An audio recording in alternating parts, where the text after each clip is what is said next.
할렐루야, 주는 아침입니다. 오늘도 여러분의 삶 가운데 하나님께서만 주실 수 있는 은혜와 평강이 넘치시기를 주님의 이름으로 축복합니다. 자, 오늘은 요한계시록 1장 1절로부터 3절 계시의 시작이라는 제목을 가지고 은혜를 나누고자 합니다. 오늘은 단락 부분은 없고요. 그냥 1절부터 3절까지를 여러분 한 단락으로 보시고 한 구절 한 구절 한 구절을 좀 보도록 하겠습니다. 자, 우리가 이제 지난 시간에 요한계시록의 서론을 두 번에 걸쳐서 여러분과 말씀을 나누었습니다. 이 요한계시록의 형태로는 이 서신서고 문학 구조로는 이 묵시 문학을 취한다라고 하면서 제가 서론 마지막 시간에 요한계시록을 집처럼 생각하면 보기 쉽다. 제가 구조들을 잡아드리고 이렇게 보았는데요. 자, 여러분 어떠셨나요? 여러분 그렇게 한번 읽어보셨나요? 이 기초를 보고 뼈대도 보고 서플리먼트 보충 설명 보고 지붕을 보면서 이 요한계시록의 그 형태들을 보면서 어쩌면 이것이 집의 형태가 교회의 형태일 수도 있겠구나 하는 것을 좀 보면서 제가 많은 은혜를 좀 나누었습니다. 여러분 정말 요한계시록을 볼 때 그냥 단순한 책으로 보지 마시고 하나님의 말씀이다. 그리고 이것은 이 성경 66권을 짜낸 엑기스와 같다. 또는 보약과 같다. 이렇게 보시면서 여러분이 말씀을 이렇게 준비하고 이 요한계시록을 좀 보았으면 좋겠습니다. 여러분에게 그런 은혜가 있기를 주님의 이름으로 축복합니다. 자, 오늘 요한계시록 1장 1절로부터 3절은 요한계시록의 서론에 관한 말씀이겠죠. 요한계시록의 서론인데 어쩌면 우리가 서론의 1편, 2편을 다 총집한 말씀은 1절부터 3절에 다 나와 있습니다. 한번 보도록 하겠습니다. 1절 볼까요? 예수 그리스도의 계시라 이는 하나님이 그에게 주사 반드시 속히 일어날 일들을 그 종들에게 보이시려고 그의 천사를 그 종 요한에게 보내어 알게 하신 것이라. 아멘. 자, 처음 시작은 어떻게 됐나요? 예수 그리스도의 계시라. 자, 이것은 이제 해석을 여러 가지 방법을 하는데 첫 번째는 예수님이 계시라. 그리고 예수님에 관한 계시라. 라고 이렇게 보는데 둘 다 해석을 다 맞습니다. 예수님께서 예수님의 계시로 보시고 또 예수님에 관해서 주시는데 그 다음 구절이 참 중요합니다. 이는 하나님이 그에게 주사. 여러분 하나님이 누구에게 주셨죠? 예수 그리스도에게 계시를 주신 것입니다. 그러니까 여러분 잘 보시면 예수님에 관한 그 계시가 될 수도 있고 하나님께서 예수님에 주셨으니까 예수님의 계시가 되어서 이 계시를 전달하는 방법이 있는데 그 방법을 한번 볼까요? 속히 일어날 일들을 그 종들에게 보이시려고 그의 천사를 그중 요한에게 보내어 알게 하신 것이라. 자, 이제 이 계시를 하나님으로부터 예수 그리스도에게 주시고 예수님이 천사들을 통하여서 그 종들에게 알려주시는데 그 종이 누구냐? 바로 새 사도 요한이라는 거죠. 자, 그래서 이것을 사도 요한이 왜 썼을까라고 생각을 해보면 내가 이것을 너에게 편지를 보내는데 이 편지의 근원, 출처가 내가 생각해도 니네가 뭐 위로해 주려고 정체성을 확인시켜 주려고 너네한테 뭐 재혼신을 원하려고 내가 사도 요한에서 온 게 아니라 이 말씀의 계시의 출처는 바로 하나님 보호자로부터 나온 것이다 라고 하는 것을 1장 1절에 사도 요한은 선언하고 있습니다. 자, 그래서 그 말씀과 유사한 말씀이 계시록 4장 1절에 또 볼 수가 있습니다. 한번 읽어드리겠습니다. 이 일 후에 내가 보니 하늘에 열린 문이 있는데 내가 들은 바 처음에 내게 말하던 나팔 소리 같은 그 음성이 라는 것입니다. 자, 이것은 이제 이 사도 요한이 1장 1절에 하는 말씀과 4장 1절을 통해서 확증하는 것은 내가 너에게 쓴 것은 계시로 너에게 보내준 거고 내가 너에게 알려주는 것이야 라고 하면서 사도 요한이 이렇게 편지를 쓰고 있는 것을 볼 수가 있습니다. 자, 여기 1절에 보면 이제 계시라는 단어를 여러분 어떻게 생각하시나요? 계시. 뭐 특별 계시도 있다. 일반 계시도 있다. 내가 계시 받았다. 내가 뭐 예언 받았다. 은혜 받았다. 뭐 이런 얘기 하시면서 계시에 대해서 얘기하는데 신학적인 용어로 볼 때 계시는 두 가지가 있습니다. 첫째는 일반 계시가 있고요. 두 번째는 특별 계시가 있는데, 일반 계시는 자연 섭리를 통한 이 피조물에게 주는 하나의 계시라고 본다면, 이 특별 계시는 하나님의 말씀입니다. 그래서 여러분 잘 생각하는 건 내가 뭐 계시 받았다, 내가 뭐 받았다 이런 거는요 다 가짜예요. 진짜 하나님께서 예수 그리스도를 통하여서 계시를 주시고, 또 하나님께서 66권 말씀을 통해서 특별하게 우리에게 계시를 주셨기 때문에 이 계시는 하나님의 그 경륜과 역사와 섭리 가운데 태초 전부터 마지막 때까지 있는 그 모든 계획과 그 뜻을 이 66권에 담아서 기록하신 거예요. 그렇기 때문에 이 계시라는 것은 너무나도 중요한 것입니다. 계시라는 단어는 이 영어로 레벨레이션이라고 하고요. 오늘 여기에 나와 있는 헬라어로 보면 아포클립스, 아포칼리토스에서 여러분 아포클립스라는 그 단어를 아실 겁니다. 그것은 계시하다인데 뜻은 비밀을 드러내다라는 것입니다. 여러분 1장 1절을 원독자의 관점으로 한번 보게 되면 계시라라는 단어를 딱 읽었을 때 1세기 원독자들은 다 알고 있었어요. 그게 뭐냐면 그 당시에 헬라 문화권 가운데 헬라인들이 신들을 세웠어요. 신상들을 세웠어요. 우리가 아는 뭐 제우스, 주피터 뭐 그런 신들 많잖아요. 그 신들을 만들고 그 신들에게 보여주기 전에는 하얀 천으로 이렇게 신들을 쌓았어요. 그리고 제막식을 할 때 하얀 천을 싹 벗기면서 그 신들을 보여주는 그때, 그 시간, 그 방법이 계시라는 거예요. 레벨레이션, 아포칼립스. 이것은 계시라는 거예요. 우리나라로 표현하면 여러분 운전하다가 보면 좀 천으로 검게 이렇게 쌓여있는 차 보셨죠? 고속도로에서 좀 종종 봤는데 그게 뭐냐면 이제 새로 신차대 이제 새로 발표될 차인데 테스트 드라이브 하는 거잖아요. 근데 그게 이제 지금은 이제 유출할 수 없으니까 디자인이라든지 뭐 그 형태라는 거 외형들 그가 검은 천으로 쌓아가지고 이제 테스트 드라이브 하는데 어느 때에 그 신차를 그 만든 그 회사에서 공개를 하죠. 자, 그게 계시라는 거예요. 그러니까 오늘 1장 1절을 보면서 예수 그리스도의 계시라는 것은 하나님께서 이미 이 땅 가운데 이루어주고 싶어하는 목적과 꼴, 섭리와 예정과 그 경륜 가운데 하나님은 창세전부터 마지막 때까지 있었던 그 일을 이제 너희에게 계시하여 주셔 보겠다라는 거예요. 참 저는 이게 너무 많이 은혜가 됐어요. 하나님은 이 인류 역사를 향한 그 엄청난 계획과 섭리를 갖고 지혜를 갖고 계신데 그것을 이제 66권의 말씀을 통해서 특별히 이 요한계시록의 말씀 통해서 이뤄할 일들을 하겠다라고 예수 그리스도를 통하여서 또 천사들을 통하여서 자기 종들에게 이 계시를 이 사도 요한에게 주었다는 것입니다.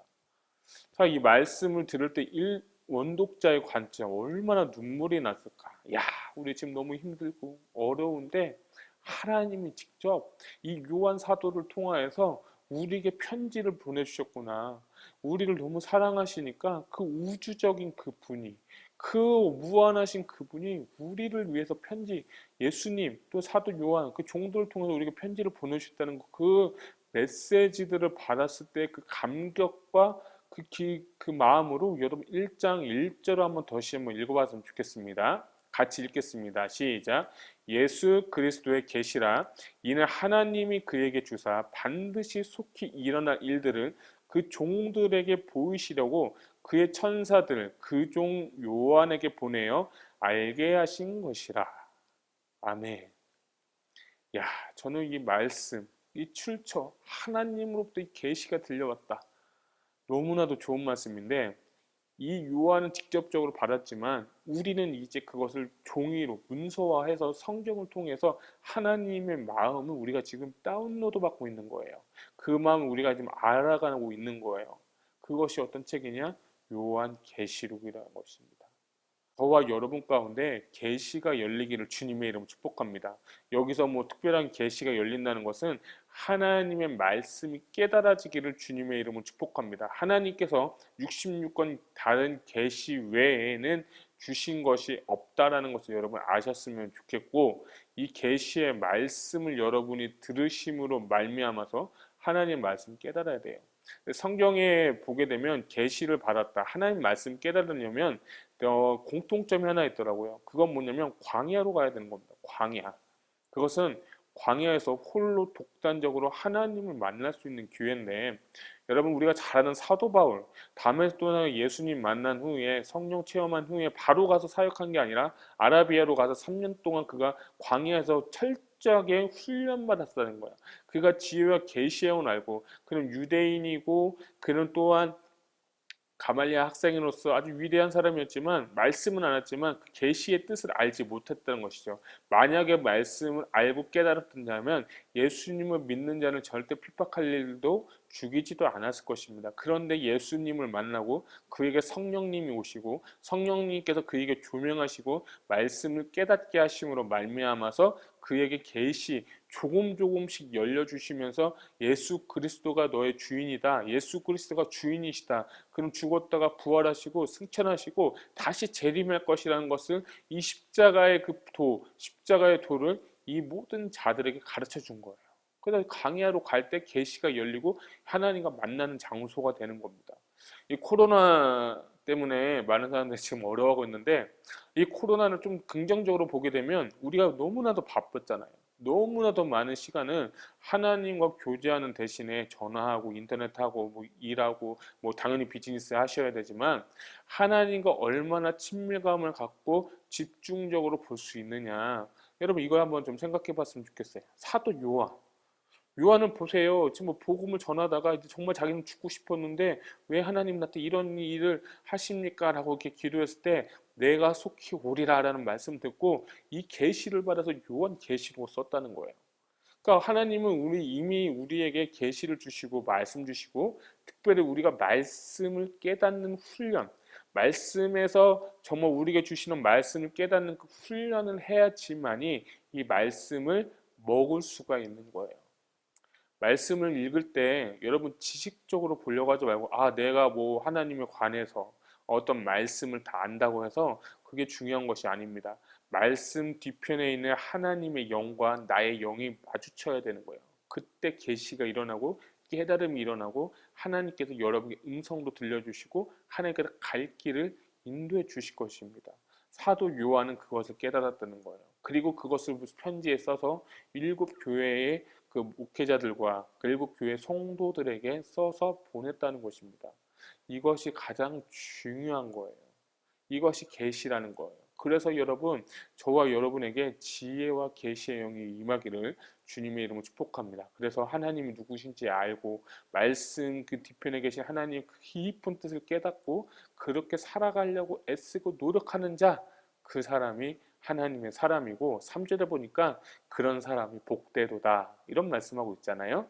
그렇기 때문에 이것은 하나님의 말씀 계시를 받는 거, 여러분 광야에서 지금 이 시간에 하나님의 말씀을 깨닫게 하시는 하나님을 찬양하시기를 주님의 이름으로 축복합니다. 자, 2절 말씀은 요한은 하나님의 말씀과 예수 그리스도의 증거 곧 자기가 본 것을 다 증언하였느니라. 자, 이것은 뭐냐면 두 가지라는 거예요. 하나는 하나님의 말씀이라는 겁니다.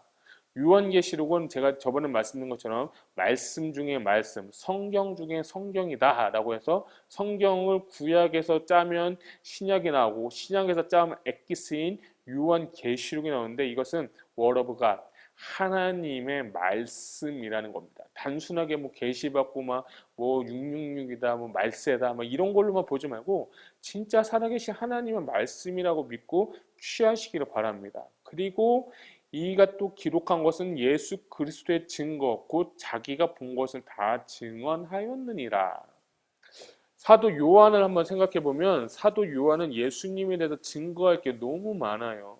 그래서 요한 복음을 통해서 예수 그리스도께서 있었던 그 행적들을 요한복음을 통해서 증거로 남겼고, 또한 요한 1, 2, 3서도 남겼고, 마지막으로 요한 계시록인데 참 재밌는 건 뭐냐면, 여러분 요한계시록을 읽을 때 예수님을 표현하는 그 단어들과 그 묘사하는 그것들을 한번 주의 깊게 보시기 바랍니다. 사도 바울과 사도 요한의 차이는 뭐냐면 사도 바울은 그냥 부활하신 주님을 만났지만 사도 요한은 부활하시고 승천하셔서 보좌 우편에 앉아 계신 주님을 직접 만나 보았다는 겁니다. 그 예수 그리스도를 증언하기 위해서 이 요한계시록을 썼다는 거예요. 그러니까 이 요한계시록의 가장 중심은 예수 그리스도고 그 안에 중심은 십자가예요. 그래서 요한계시록이 풀려야 복음서가 풀리고 복음서가 풀려야 이 신약성경이 풀리고 신약성경이 풀려야 구약에 풀리는 거예요. 많은 학자들이 요한계시록을 풀지 못한 이유 중에 하나는 물론 저도 부족하지만 이 신구약을 잘 이해하지 못하기 때문에 요한계시록을 풀지 못한다라고 그렇게 쓴 글도 제가 보았습니다. 저는 여기 어느 정도 동의합니다. 그렇다고 그것이 다 맞다고 생각하지 않습니다. 왜냐하면 이 요한계시록 하나만 잘 보아도 모든 것이 다 있다고 제가 말씀드린 것처럼 우리가 이제 볼 예정인데 그것들을 잘 보시면 신약도 풀리고 구약도 풀릴 거예요. 어쨌든 오늘 2절 말씀 들어봐서 예수 그리스도의 증거 곧 자기가 본 것을 다 증언하였느니라. 근데 왜 이 구절을 썼을까요? 1절은 계시의 출처가 하나님이라는 것이고 두 번째는 이것은 내가 쓰는 것이 아니라 다 하나님의 말씀이고 그리스도의 증거, 자기가 본 것을 다 썼다고 솔직하게 고백하면서 이 1세기 초대교회 원독자들에게 안심을 시켜주고 이 출처에 대해서 다시 한번 이야기하고 있는 것을 볼 수가 있습니다. 너네가 예수님 보았지? 나도 예수님 만나고 제자였어. 근데 내가 이 계시를 받아서 하늘에 올라가서 그리스도의 형상을 보았는데 이것을 너희에게 알려줄게 하면서 그들에게 하나님의 말씀인 것을 증거하고 예수 그리스도의 증거를 이 말씀을 통해서 요한계시록을 통해서 보여주겠다라고 이렇게 선언하고 있는 것입니다. 참 멋있죠? 2절 9절 보면서 야 저도 주님 저도 이런 은혜 주세요. 저를 주님 만나게 해주세요. 주님을 증거하는 목회자인데 말씀을 선포하는 목회자인데 내가 나를 드러내고 그런 것이 아니라 정말 주님을 증거하길 원합니다. 예수 그리스도의 증인이 되길 원합니다. 2절에 증거라고 하고 증인은 제 헌신하는 자 아닙니까? 본 사람 아닙니까? 여러분 예수님을 만난 증인 되어서 예수 그리스도를 증거할 수 있는 저와 여러분 되시기를 주님의 이름으로 축복합니다. 자 이제 3절 말씀 한번 볼까요? 이 예언의 말씀을 읽는 자와 듣는 자와 그 가운데 기록한 것을 지키는 자는 복이 있는 때가 가까움이라. 아멘. 1장 3절 여러분 읽으시면 딱 뭐가 생각나셨어요? 저는 시편 1편 말씀이 생각이 났거든요. 1편 말씀에 복에 관한 것이 많잖아요. 시편 1절 2절 보면 오직 여호와 율법을 즐거워하며 그의 율법을 주야로 묵상하는 자도다. 아멘. 복 있는 사람에 대해서 이렇게 나왔죠. 오직 여호와 율법을 즐거워하며 주야로 묵상하는 자다. 오늘 3절에 보니까 말씀을 첫 번째 듣고 두 번째 읽고 세 번째 지키면서 계명들을 지키면서 행하는 자, 지키고 행하는 자가 복이 있다라고 이고 있는 거예요. 우리가 오늘 말씀을 여러분 상고하고 묵상하고 이 말씀 내 심령에 새겨진 것으로 끝내지 마시고 묵상하고 읽는 거 다 잘하시죠. 근데 그 말씀을 100개를 알고 수천 가지를 다 알아도 행함이 없는 건 죽은 믿음인 것입니다. 마치 바리새인들처럼 정말 이 율례를 잘 지키고 어쩌면 이 바리새인들은 우리보다 믿음 생활 더 잘하신 분들이에요. 어쩌면 그분들도 우리가 따라갈 수가 없어요. 정기적으로 금식하고 헌금하고. 근데 주님은 그런 사람들보다 세리를 더 칭찬하셨어요. 왜 그렇습니까? 외형적이고 습관적인 형식이 아니라 말씀을 그냥 지식적으로 아는 것이 아니라 그것을 심령에 새긴 것뿐만 아니라 그것을 행하는 자에게 지키는 자에게 복이 있다고 주님은 말씀하고 계신 겁니다. 말씀을 행하시기를 바랍니다. 내 육을 쳐서 말씀에 순종하고 행하게 될 때 내가 비로소 그때 말씀의 사람이 되고 말씀이 나를 사로잡게 되고 내가 말씀을 사로잡게 되려고 기도할 때 그 말씀이 나를 사로잡고 그때 지혜와 계시가 임하게 되고 말씀이 깨달아지게 되고 그때부터 우리의 믿음이 껍질을 벗듯이 점점 성장하게 되는 것입니다. 이것이 신앙생활의 비결입니다. 헌금하고 직분 받고 그런 게 신앙생활 믿음 성장하는 게 아니라 말씀을 읽고 말씀 내 심령에 새기고 뿌리고 그때부터 이 뿌리가 죄송합니다. 씨앗이 심겨지고 씨앗이 썩어져서 이 열매를 맺고 싹이 나서 그때부터 신앙생활이 되는 거예요. 그래서 이 사도 요한은 갈라디아서에 성령의 열매를 맺으라. 저는 다른 말씀을 표현하면 말씀의 열매를 맺는 거예요. 말씀의 열매를 맺으시기를 주님의 이름으로 축복합니다. 자, 근데 3절에 보게 되면 여러분 좋아하는 말씀, 지키는 자는 복이 있나니. 여러분 복이 있나니라는 그 단어가 이 요한계시록에 7번 나옵니다. 제가 두 번째 시간에 말씀드린 것처럼 묵시문학의 구조의 중에 특징은 심볼을 이용한다고 하는데 복이 있나니라는 단어가 7번 나옵니다. 그래서 저는 이걸 오늘 가르쳐 드리지 않을 거예요. 여러분이 한번 찾아보시고 요한계시록에 나타난 복받은 사람은 어떤 사람인가? 여러분 다 복받길 원하시죠? 여러분 우리가 물질이 만나고 복을 받는 건가요? 명예가 높다고 복을 받는 건가요? 성경이 말하는 복을 다시 한번 재정립하시길 바랍니다. 성경이 말하는 복이 무엇인지 여러분 한번 확인해 보시고 이렇게 살기를 원합니다. 이런 복을 받기를 원합니다. 가치관과 이 여러분의 시선을 땅에 두는 것이 아니라 이 요한계시록에 보면 바벨론이라고 하는데 바벨론의 그 성에서 빠져나와서 광야로 나와서 그 성이 무너지는데 그것에 정말 매여 사는 것이 아니라 그것에 빠져나와서 말씀에 매여서 성령에 매여서 성령 음성에 민감하고 지혜와 계시에 임하고 그렇게 사는 저와 여러분 되시길 축복합니다. 그런 자들에게 복이 있다는 거예요. 아멘. 여러분 이 복을 받으시기를 주님의 이름으로 축복합니다. 아멘. 제가 읽지는 않았지만 이제 1절에 보게 되면 중간에 보면 속히 일어날 일들을 이란 단어하고 3절에 보면 때가 가까움이라 라고 말씀 제가 해석을 안 했는데 이 두 구절만 보면 진짜 빨리 이제 주님이 오실 것 같은 생각이 들지 않아요? 1세기 원독자들에게 이 말씀이 선언됐을 때 이들에게는 무엇이 생겼냐면 소망이 생기게 되는 거예요. 야, 지금 내가 힘들고 어렵고 피곤하지만 핍박받지만 궁핍하지만 멸시받지만 그래도 주님은 다시 오신다. 그러니까 우리가 서로 소망을 갖자라고 이렇게 이야기를 서로 메시지를 나누었을 것 같습니다. 자, 그런데 이것이 이제 이런 말씀들을 우리 시대에 와서 보게 되면 이것이 종말이다. 이것이 주님께서 오시는 날이다. 얼마 안 남았다. 제가 지난번에 말씀드린 것처럼 뭐 어떤 다미선교회 내일 몇 월 며칠 몇 시에 주님 오신다. 그리고 뭐 14만 4천을 구원하면 한 태양과 새 땅이 열린다.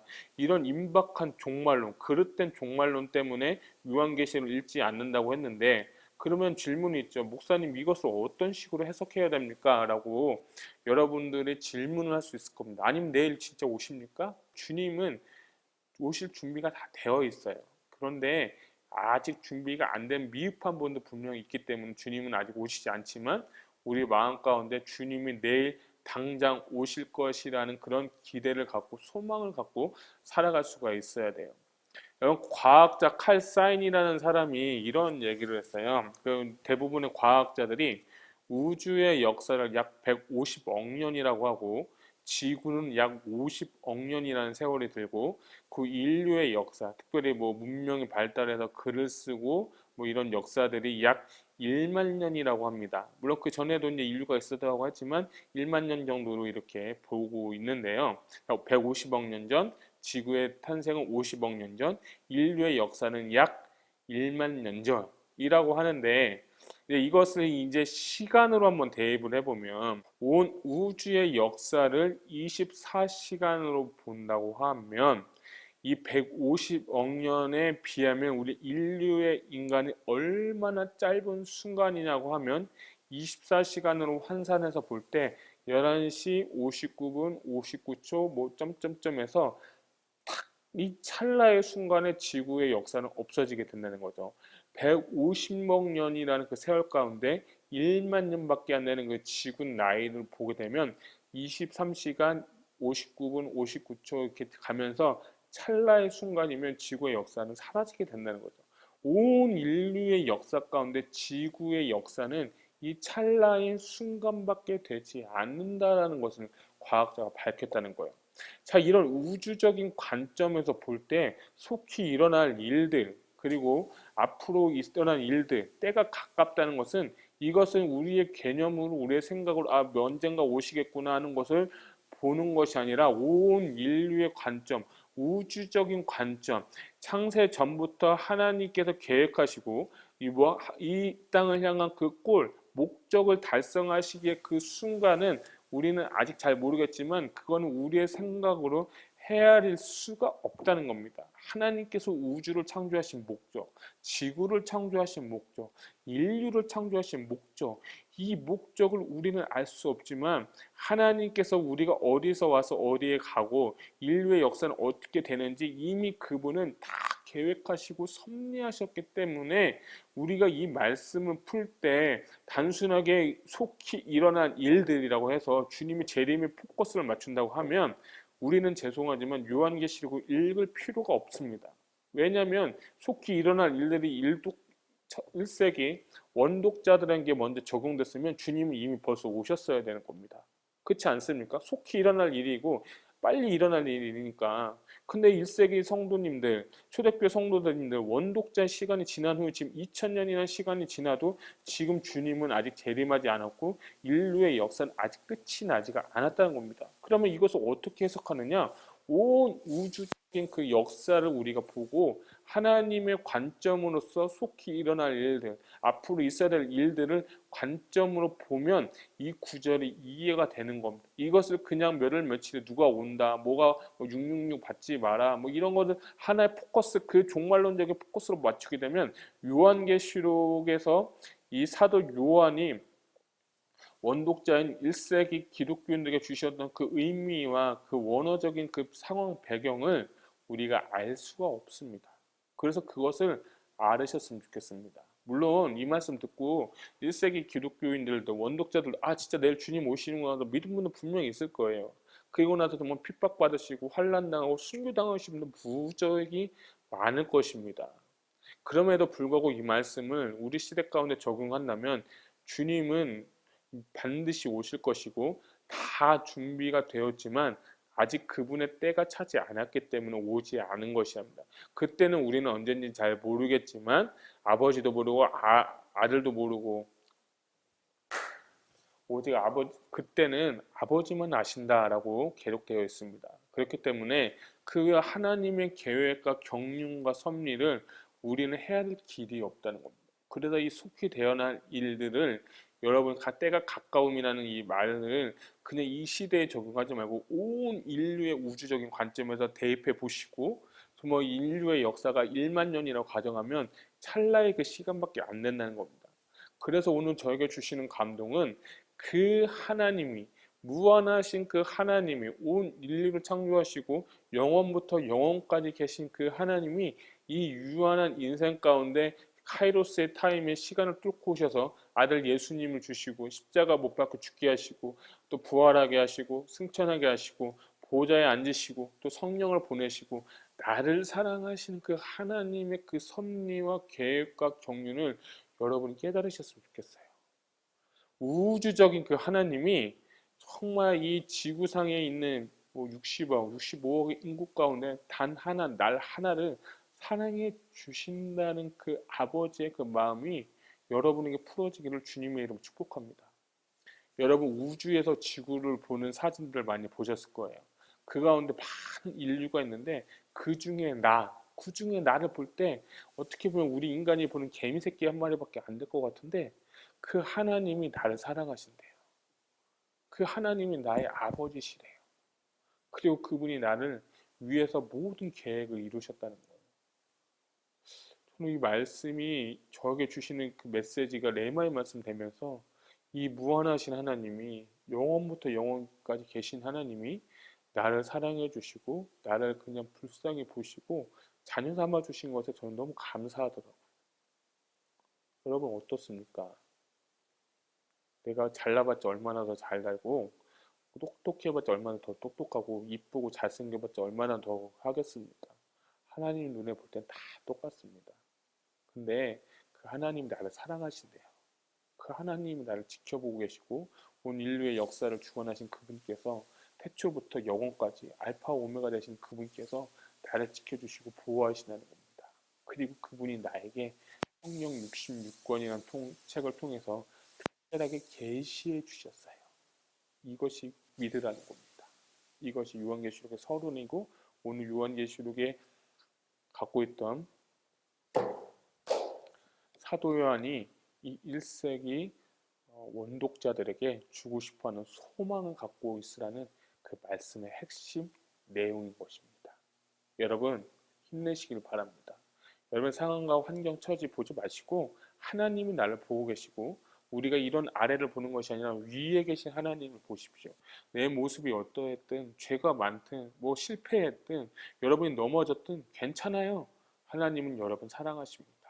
그 하나님이 여러분 향한 놀라운 그 계획과 경륜을 갖고 계시고 이제 주님께서 성경 계시를 통하여서 우리에게 보여주셨고 알게 하셨습니다. 그래서 그 말씀을 첫째는 읽고 두 번째는 듣고 세 번째는 지켜 행하는 자에게는 무엇이 있다고요? 복이 있도다. 이 복을 다 받아 누릴 수 있는 저와 여러분 되시기를 주님의 이름으로 축복합니다. 오늘도 말씀으로 승리하시고 하나님께 영광 돌리는 좋은 하루가 되시기를 주님의 이름으로 축복합니다. 아멘.